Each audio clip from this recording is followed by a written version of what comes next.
మా ఊర్లో ఒక పాస్టర్ గారు ఉన్నారు. ఆయన యంగ్ ఏజ్‌లో ఆయన థియాలజీ చేస్తున్నారు. ఆ టైంలో ఏమైందంటే పారాలిసిస్ వచ్చేసింది. ఆయనకి స్ట్రోక్ వచ్చేసింది. బ్రెయిన్ స్ట్రోక్ వచ్చి ఆయన పడిపోయారు. అయితే అట్లా ట్రీట్మెంట్ తీసుకున్నారు. అప్పుడు ఆ టైంలో ఆయన అడుగుతున్నారంట దేవుణ్ణి, ఎందుకు ప్రభా, నాది ఇంకా చిన్న వయసే, ఎందుకు నాకు ఈ శోధన, ఎందుకు ఇంత వేదన నా జీవితంలో పెట్టావు, ఇప్పటి నుంచే నేను ఈ బాధలు పడాలా అని ఏడుస్తూ ప్రార్థన చేసుకున్నారంట. మరి ఆ తర్వాత అదంతా కరెక్ట్ అయిపోయింది. ఇప్పుడు ఆయన ఏజ్ మ్యాక్స్ ఒక 50 అయినా ఉంటుంది. కానీ ఆయన ఇప్పటికీ మందులు వేసుకోరు. ఆయన ఒకటే చెప్పారంట దేవుడికి, దేవా నాకు తెలీదు, నేను నీ పని కోసం నీ సేవ కోసం నన్ను నేను సమర్పించుకున్నాను. నాకైతే ఈ వ్యాధి వద్దయ్యా, నేను మందులు కూడా వాడను, నా వల్ల అవ్వదు, నేను వదిలేస్తున్నాను, నువ్వు నన్ను కాపాడు, లేదంటే నీ ఇష్టం అని చెప్పేసి ఆయన మందులను కూడా విడిచిపెట్టేశాడంట. ఆశ్చర్యంగా ఆయనకి ఇంతవరకు ఏ ప్రాబ్లం లేదండి. చక్కగా సేవ చేస్తారు, చక్కగా ఆహారం తీసుకుంటారు, ఆరోగ్యంగా ఉంటారు. మరి ఇదంతా ఎవరి కార్యం, ఎవరు మహిమపరచబడ్డానికి ఆయన జీవితంలో ఇది వచ్చింది అంటే కేవలం దేవుడు మహిమపరచబడ్డానికి. మరి అలాంటిది ఇవాళ బైబిల్లో ఒకటి చూస్తాం ఏంటంటే, గిద్యోను జీవితంలో దేవుడు అంటాడు, పరాక్రమము గల బలాఢ్యుడా అని గిద్యోను పిలుస్తాడు. అట్లా అని చూస్తే గిద్యోను ఏమైనా బలవంతుడని అతని హిస్టరీలో ఏమైనా ఉందా అంటే నథింగ్. ఒక సంసోన్కి బలము దేవుడు ఇచ్చాడు, ఎక్స్ట్రాడినరీ స్ట్రెంగ్త్ సంసోన్కి దేవుడు ఇచ్చాడు. కానీ గిద్యోన్కి అలా ఇచ్చినట్లు మనం ఎక్కడా చూడం. కానీ దేవుడు గిద్యోన్ను బలపరిచాడు. తన ఇశ్రాయేల్ ప్రజల్ని విడిపించడానికి. అసలు మిద్యానీయులంట ఆ శత్రువులు, వారు ఎంతమంది అంటే లెక్కకు మిడతల వలె ఉన్నారంట. వారి ఒంటెలు కూడా చాలా విస్తారంగా ఉన్నాయంట. కానీ అంతమంది నుంచి ఇశ్రాయేల్ని కాపాడడానికి కేవలం దేవుడు గిద్యోన్ను, మరి అలాగే 300 మందిని మాత్రమే గిద్యోనుకి హెల్ప్ఫుల్గా దేవుడు ఇచ్చాడు. మరి గిద్యోను అడిగినప్పుడు దేవుడు చెప్తాడు, మీ ఇంతమంది జనం మిద్యానీయులను కొట్టడానికి ఇశ్రాయేల్ జనాంగం కూడా అంతే మంది ఉన్నారనుకో, మీరేమనుకుంటారు, నేనే నా బాహుబలం వల్లే, మా స్ట్రెంగ్త్ వల్లే, మా పర్సంటేజ్ వల్లే మేము ఎక్కువ మంది ఉన్నాం కాబట్టి వారిని ఢీ కొట్టగలిగామని అనుకుంటారు. మీరు నా మీద అతిశయిస్తారు, మీలో గర్వం వస్తుంది, మరలా నన్ను మర్చిపోతారు, మరలా మీరు బానిసత్వంలోకి వెళ్తారు, మరలా మొరపెడతారు, మరలా నేను మీ రెస్క్యూకి రావాలి. ఇది కాదు.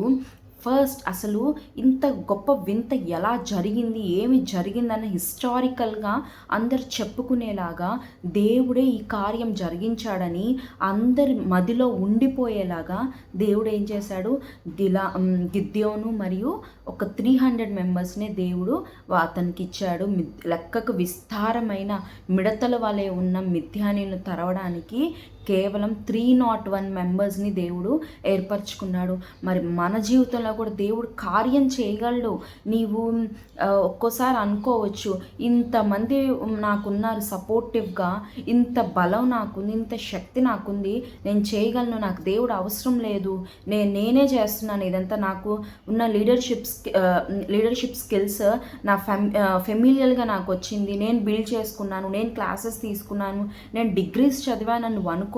కానీ నీలో దేవుడు పని చేయకపోతే, నీకు దేవుడు ఆ జ్ఞానం ఇవ్వకపోతే, నీకు దేవుడు ఆ వివేకం ఇవ్వకపోతే, నువ్వు ఏదైతే చేస్తున్నావో అది నువ్వు చేయలేవు. అసలు నువ్వు కూర్చోవడం అయినా నిల్చోవడం అయినా దేవుడి ఆజ్ఞ లేనిదే, ఆయన పర్మిషన్ లేదే నువ్వు ఏమీ చేయలేవు. కానీ నువ్వేమనుకున్నావు, జీవితంలో గొప్పగా ఎదిగిపోతే ఇది నా కృషి వల్లే సాధ్యము, నేనే చదువుకున్నాను, నేనే కష్టపడ్డాను, ఎవరిని నేను ఎందుకు పూజించాలి, ఎవరిని నేను ఎందుకు గ్రాటిట్యూడ్ కలిగి ఉండాలి అని మనం అనుకోవచ్చు. కానీ నిజంగా మనం ఆలోచిస్తే ఒక్క క్షణం దేవుడు నీ జీవితంలో ఆయన మాట ఆపివేస్తే మనం అసలు ఉన్న చోట నుంచి లేవగలమా, అసలు చూడగలమా, మనలో ఏమైనా పనిచేసి ఒక్క సెల్ అయినా, ఆర్గాన్స్ పక్కన పెట్టండి లేదా టిష్యూస్ పక్కన, ఒక్క సెల్ అయినా వర్క్ అవుతుందా?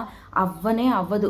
దేవుడు నీ జీవితంలో కార్యం చేస్తాడు అనుటకు నీ శరీరమే నీకు ఒక సాక్ష్యము.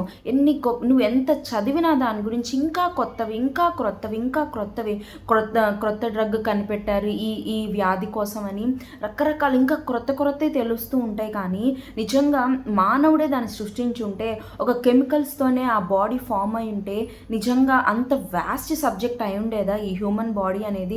ఒక మెడికల్ సబ్జెక్ట్ అనేది ఇంత వ్యాస్ట్ ఉంటుందా? దేవుడు క్రియేట్ చేశాడు కాబట్టే, దేవుడు అంత వ్యాస్ట్గా చేశాడు కాబట్టే మనం ఇవాళ బ్రతుకుతున్నాము, ఇవాళ ఇంకా చదువుతున్నాము, ఇవాళ మనం జాబ్స్ చేస్తున్నాము, ఇవాళ మనం ఎదిగి ఉన్నాము. అదంతా దేవుడు చలవే. నీ బాహుబలం కాదు, నీ గొప్పతనం కాదు, నీవు ఏమీ చేయలేదు, చెయ్యలేవు కూడా దేవుని లేకుండా. దేవుడు లేకపోతే నువ్వు సున్నానే కనుక దేవుని పట్ల నీవు ఎప్పుడైతే కృతజ్ఞత కలిగి ఉంటావో గొప్ప కార్యాలు నీ జీవితంలో చూస్తావో, లేకుంటే దేవుడు నీ జీవితంలో లేకుంటే జీరోగా మిగిలిపోతావు. కనుక దేవుడు నీకు ఇవాళ చెప్తున్నాడు ఆయన వెంబడించమని, ఆయన పట్ల నెమ్మదితో కృతజ్ఞత కలిగి ఉండమని దేవుడు చెప్తున్నాడు. కనుక దేవుని మాట నమ్ము, దేవుని మాట విను, ఆయన సన్నిధికి ప్రతి ఆదివారం వెళ్ళు, ఆయన వాక్యం చదువు, ఆయనకు ప్రార్థన చేయి. దేవుడు నిన్ను గొప్పగా ఆశీర్వదిస్తాడు. ఆమేన్.